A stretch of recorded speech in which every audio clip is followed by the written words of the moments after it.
일단.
Hasta aquí, hemos llegado a toda la plaza Tiana, la línea que hay en estamos aquí de los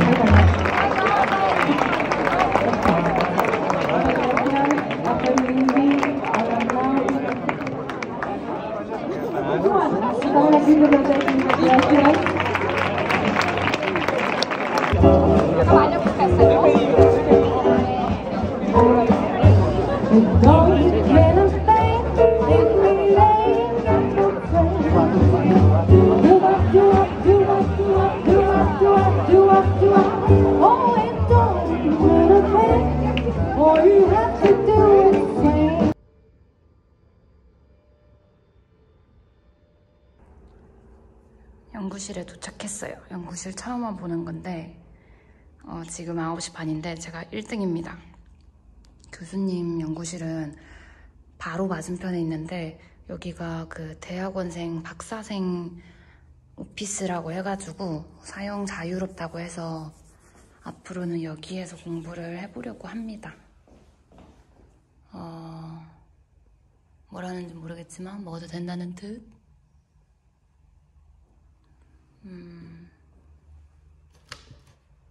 아, 먹는 게 아니구나. 어쨌든 뭐 별거 없지만 아무튼 쾌적한 사무실이다. 여기 보드에 교수님들 사진 있는데 흡사 현지연수 나가는 우리들 모습, 교직원 회의하는 모습,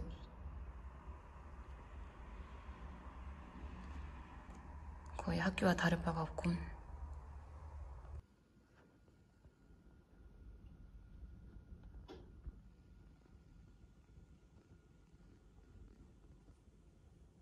Redundancy and duplicity in data collection. It of course optimizes researchers' time and efforts, but it's also a benefit for other people. Imagine, for instance, that we are doing. 사무실에 왔습니다.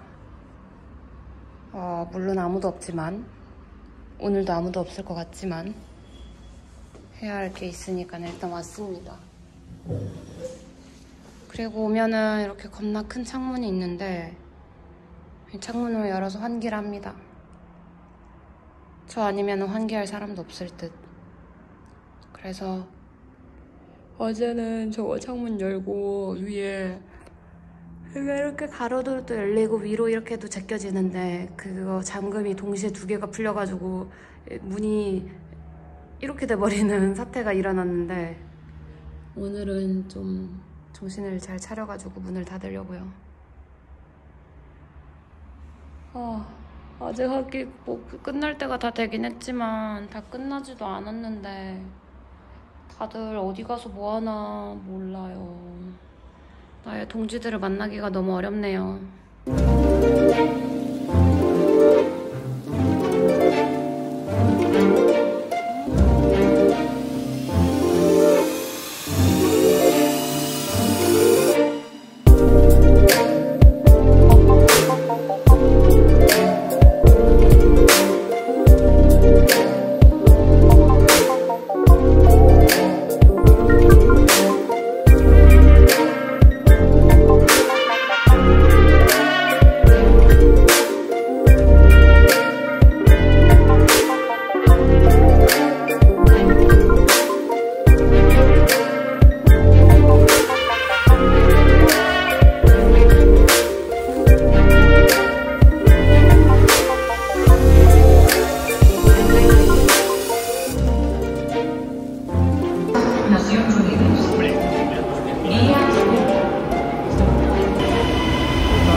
어제는 미덥이라는 소모임 같은 어플을 깔아가지고 시내에 나가서 모임 참여를 했거든요.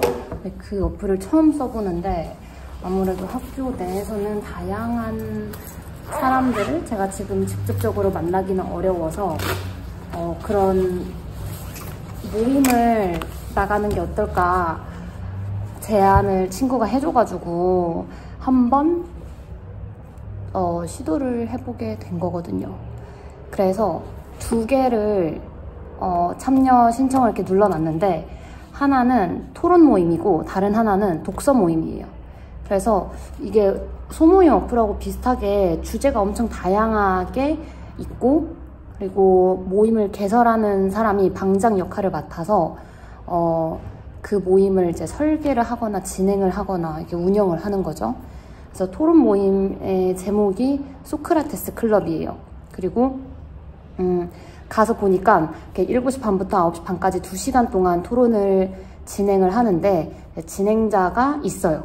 그리고 이렇게 다 같이 모여서 일단 처음에는 자기소개를 하고 뭐 아이스 브레이킹 질문 같은 것도 짧게 얘기를 하고 그 다음에는 한 명씩 원하는 사람이 이제 우리가 오늘 토론을 했으면 좋겠다는 주제를 발표를 해요. 그리고 나온 주제들을 가지고 우리들끼리 투표를 합니다. 가장 많이 득표를 얻은 주제가 이제 그날의 토론 안건이 되는 거죠. 그래서 저도 주제를 하나 던졌는데 채택이 되지는 않았어요. 제가 던진 주제는 지속 가능한 행복을 누릴 수 있는 방법이었거든요.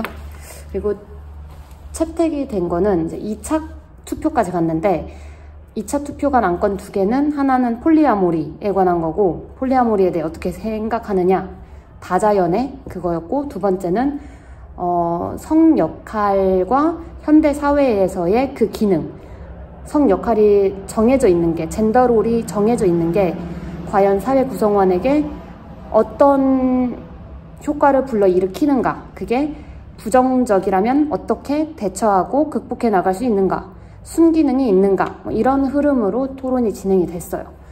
그리고 12명으로 시작을 했는데 의견이 되게 분분하다 보니까 그 디스커션 도중에 이런 방법 없이 갑자기 자리 뜨는 사람도 있었고 약속 시간이 이미 있어가지고 진행자한테 알려준 다음에 중간에 나가시는 분들도 계셨어요. 근데 진행자가 말하기를 그렇게 중간에 말도 없이 나가는 거는 굉장히 무례한 행동이다 라고는 말을 하더라고요. 그리고 결국에는 한 8명 정도가 남아서 2시간 꼬박 채워서 했는데 그리고 나서도 할 말이 더 남아서 6명 정도의 사람들이 저를 포함해서 계속 얘기를 나눴어요. 한 10시 조금 넘어서까지. 그리고 저희가 그 모임 장소가 호스텔의 라운지였거든요. 거기에 좀 정기적인 모임 장소인 것 같더라고요. 그래서 호스텔을 이용하는 숙박객 엄청 랜덤한 미국인이 갑자기 와가지고 나도 좀 껴도 돼? 이러더니 같이 꼈어요. 그래서 한 10시쯤에 파하고 할 얘기가 더 남은 거예요. 그냥 끝까지 남은 이 5명은 일단 이번 그 토론에 대해서도 조금 의견을 내는 방식이나 토론하는 태도가 비슷했던 사람들이에요. 되게 좀 열려있는, 되게 수용적인 태도를 가진 사람들이더라고요.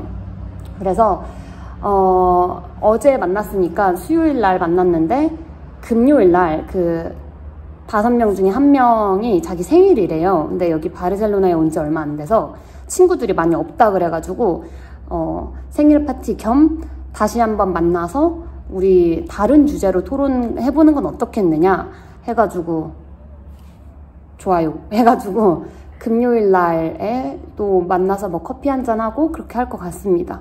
그래서 미덥이라는 어플이 결국에는 사람들을 만나는 어플이고 뭐 소모임처럼 각각 모임의 특색이나 주제가 정해져 있긴 하지만 결국에는 되게 랜덤한 상황에 내가 가게 되는 거잖아요. 그래서 처음에는 좀 괜찮으려나 싶었는데 일단 이 첫 경험은 되게 신선했습니다. 그리고 토요일 날 독서 모임을 또 제가 신청을 한 게 있는데 그거는 그 독서 모임의 이름은 Book Club for Introverts 이에요. 그래서 되게 규칙도 좀 되게 소소재미인 게 내향인들답게 독서 모임 하는 곳이다. 책 지정하지 않고 그냥 원하는 거 알아서 와서 읽으면 되고 책 읽을 때 이제 서로 이렇게 적극적으로 인터랙션 하지 말자. 그리고 책 읽는 시간 다 끝나고 원하면 막 너무 조건이 많아. 원하면 커피 한잔 하면서 책에 대해서 얘기하자. 이렇게 가이드라인이 제시가 돼 있더라고요. 근데 어제 제가 그 소모임 어플을 쓰면서 나름 이제 기준을 정한 게 첫 번째는 술을 마시지 않는 모임, 두 번째는 제가 좋아하는 주제일 것. 그래서 독서 모임과 토론 모임을 선정을 한 거고요. 그 다음 마지막으로 시즌이 여러 번 지속된 모임. 그래서 일회성이나 단발성으로 끝나는 그런 이벤트성 모임이 아니라 몇 시즌, 여러 차례 계속 거듭되어 온 모임. 이렇게 3가지 조건을 제가 먼저 이렇게 기준을 세워가지고 찾았던 모임들이었는데 토론 모임은 그럭저럭 어느 정도 만족스러웠습니다. 그리고 토론 모임이 좋았던 게 말을 많이 할 수 있어서 제 의견 피력을 영어로 해야 되기 때문에 계속해서 내가 무슨 표현을 쓰지? 내가 어떤 근거를 제시해야 되지? 내 근거가 너무 빈약했나? 어떻게 보충해야 되지? 내가 말을 좀 잘못 전달한 것 같은데 이걸 어떻게 수습하지? 이걸 계속 머릿속에서 짱구를 굴리게 돼가지고 언어 연습, 언어 구사를 계속 이렇게 훈련시켜 나가기 좋은 기회인 것 같더라고요. 내가 언어를 공부할 때 혼자 방에서 이렇게 달달달달 외운다고 해서 저는 절대 습득이 된다고 생각하지 않거든요. 그래서 뭐 하루에 몇 시간 정도 시간을 내서 언어 공부를 하더라도 무조건 사람들 틈에서 그 언어를 구사해야지 나한테 체득이 된다고 생각을 해서 토론 모임을 일부러 선택을 한 것도 있습니다. 아무튼 되게 신선했던 경험이었어요. 그러면 저는 이만 일을 하러 가보겠습니다.